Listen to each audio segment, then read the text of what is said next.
Oi, eu sou Larissa Mercury e este episódio faz parte do arquivo do Quer Que Eu Desenhe. Ele foi publicado originalmente em uma fase anterior do podcast e agora volta ao ar reeditado como parte desse fechamento de ciclo antes dos próximos projetos. Talvez você perceba alguma diferença no áudio, no ritmo ou no momento da conversa, mas ele continua fazendo uma parte da história desse projeto. Então, vem comigo revisitar esse episódio. Entendeu? Ou quer que eu desenhe? A minha profissão mesmo é camelô, né? Eu fico vendendo meus livrinhos aí na esquina, em bares, essas coisas todas. As outras é que é vantagem. Então, quando eu consigo aparecer no teatro, no jornalismo, no ator de televisão colorida, essa comentarista de samba, essas coisas todas, aí é que é bico. Mas eu sou mesmo parado na esquina. Fala, galera! Sejam muito bem-vindos e bem-vindas a mais um episódio do Quer Que Eu Desenhe. Eu sou Larissa Mercury e o episódio de hoje é uma homenagem a um dos dramaturgos mais polêmicos e celebrados do nosso país, Plínio Marcos. Ele que foi autor de inúmeras peças teatrais escritas principalmente durante o regime militar, foi um dos autores mais censurados da época. Plínio Marcos deu voz aos desvalidos, aos marginalizados. Suas peças abordavam assuntos até então tidos como malditos, trazendo temas como a homossexualidade, marginalidade, prostituição e violência.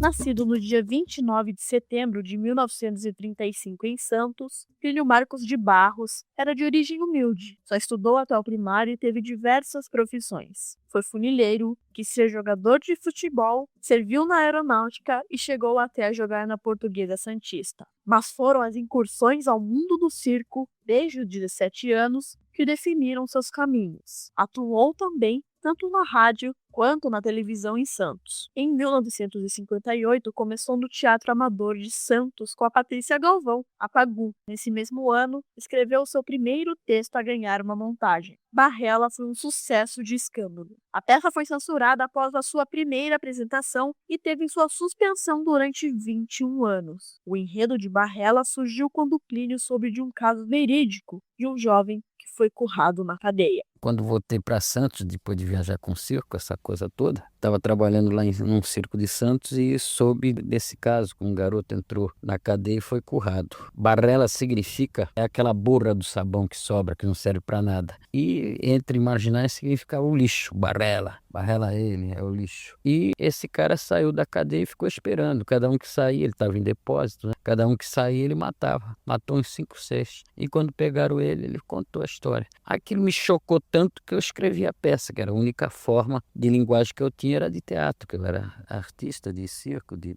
pavilhão, essas coisas todas. Em 1960, com 25 anos, o Plínio deixa a cidade de Santos para viver em São Paulo, onde inicialmente trabalhou como camelô. Depois, ele migrou para o teatro como ator, administrador e faz tudo em grupos como a Arena, a Companhia de Cassida Becker e o Teatro de Nídia Lícia. A partir de 1963, produziu textos para a TV Vanguarda, programa da TV Tupi, onde também atuou como técnico. Em 1965, conseguiu encenar a reportagem de Um Tempo Mau no Teatro de Arena. A peça era composta por colagem de textos de vários autores, mas, é claro, foi barrada novamente pela censura. O grupo chegou a fazer até uma encenação clandestina para que pelo menos o pessoal do teatro pudesse assistir, e ficou apenas um dia em cartaz. Abre aspas. Ser impedido de trabalhar, de ganhar o pão de cada dia com o suor do próprio rosto é terrível. Você tem a sensação de que é um exilado do seu próprio país. Eu sei bem como é isso. Penei muito. A minha sorte é que eu nunca cortei os laços com as minhas raízes. Fui camelô, voltei pra rua camelar. Não caí, não bebi, não chorei, nem perdi o bom humor. Mas eu sofri, fecha aspas. Em 66, Plínio escreve um dos seus maiores sucessos, Dois Perdidos numa Noite Suja. E no ano seguinte, Navalha na Cara. É claro que houve perseguição e mais uma vez as suas obras foram censuradas. Mas, com algumas concessões, conseguiram encenar ambas as peças. Podia me emprestar seu sapato?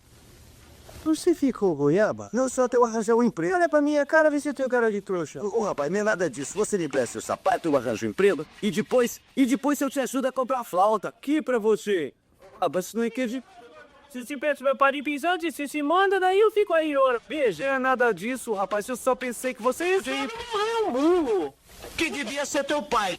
que dormia com a sua mãe. Já nos anos 70, Plínio Marcos voltaria a investir no teatro, chegando ele mesmo a vender os ingressos na entrada das casas dos espetáculos. Ao fim da peça, como a de Jesus Homem, ele subia ao palco e conversava pessoalmente com a plateia. Plínio Marco claramente bebia da fonte da boca do lixo. Bom, deixa eu explicar. Entre as décadas de 50 e 60, a região na beira do cais do Porto de Santos ficou conhecida por abrigar a boemia santista entre bares, cabarés e boates. Até a Primeira Guerra Mundial, a vida noturna santista, movimentada principalmente pelos marinheiros dos navios que diariamente chegavam ao porto, concentravam-se na Praça da República. Quando começou a decadência do bairro do Paquetá, com as principais famílias se mudando para os palacetes construídos à beira-mar, simultaneamente com a ampliação do Porto Santista em direção ao Macuco, a degradação urbana favoreceu o avanço das casas noturnas pelo Paquetá, com a presença de garotas de programa ou as polacas, como eram chamadas na época.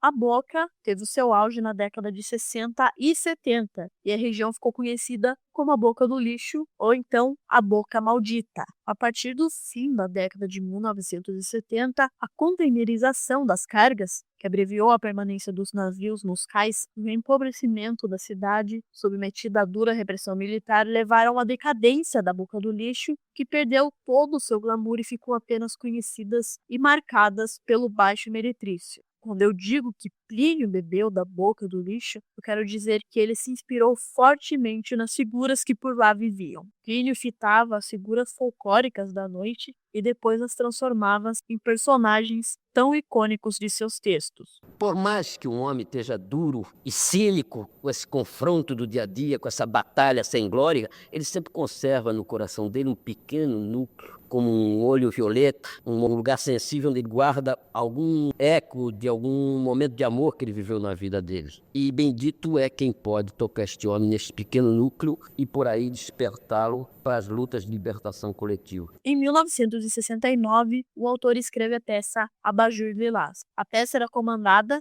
por Antônio Abajurama, que é um dos maiores diretores de todos os tempos, e compondo o elenco tinha Lima Duarte, Valderez de Barros, Cacilda Lanuza e Ariclé Pérez. Pensando nisso, a gente acha que nada vai dar errado, mas deu. Para quem não sabe, as peças antes de serem apresentadas ao público, ela passava por uma censura. E, como vocês já devem ter deduzido, a peça sim foi proibida. No dizer de Ilka Maria Zanotto, as circunstâncias fizeram Abajur Lilás mais do que uma simples peça, uma bandeira. A classe teatral organizou várias manifestações de protestos contra a censura da peça e grande parte das companhias teatrais não trabalhou na quinta-feira, no dia 15 de maio de 1975, a data de proibição da peça. Durante as semanas seguintes, era lido um manifesto contra a censura em todos os teatros antes do início dos espetáculos. O Abajur Lilás é uma analogia direta à ditadura militar. Representadas por 3 prostitutas, a Dilma, que engole seco os desafios atribuídos a ela, pois tem um filho e precisa garantir o seu ganha-pão, a Célia, que é a porra louca da história e quer destituir o poder, e tem a Leninha, que é uma prostituta mais nova, acha que sabe de tudo e não quer saber de nada com nada.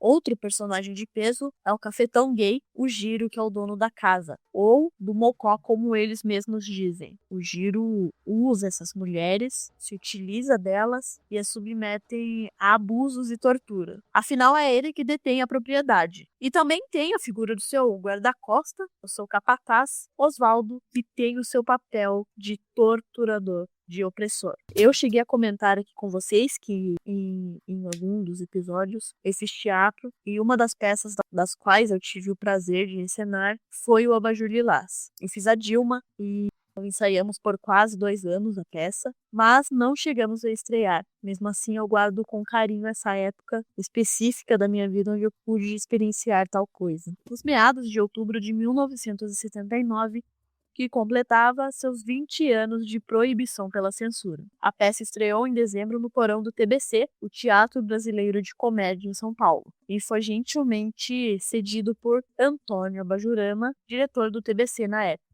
Os ingressos eram vendidos pelo próprio elenco que nas ruas ofereciam para as pessoas. Todas as sessões que eram realizadas à sexta-feira à meia-noite lotaram. Na década de 80, apesar da censura do governo que visava principalmente os artistas, Plínio Marcos viveu sem fazer concessões, sendo intensamente produtivo e sempre norteado pela cultura popular. Escreveu nos jornais Última Hora, Diário da Noite, Folha de São Paulo, Folha da Tarde, Diário do Povo em Campinas e também na revista Veja, além de colaborar com diversas publicações como Opinião, O Pasquim, Versos, Placar, entre outros. Depois do fim da censura, o Plínio continuou a escrever seus romances e peças de teatros, tanto adulto como infantil. Tornou-se palestrante, chegando a fazer 150 palestras e shows por ano, sempre vestido de preto, portando um cetro, um bastão, encimado por uma cruz e com uma aura mística de leitor de tarô. E desta forma, apresentava-se como comentarista do quadro da cultura do Jornal da Manchete. Plínio Marcos foi traduzido, publicado e encenado em francês, espanhol, inglês e alemão. O autor é estudado em teses de sociolinguística, semiologia, psicologia da religião, dramaturgia e filosofia em universidades do Brasil e do exterior. Plínio recebeu os principais prêmios nacionais em todas as atividades que abraçou em teatro, cinema, televisão e literatura, como ator, diretor, escritor e dramaturgo.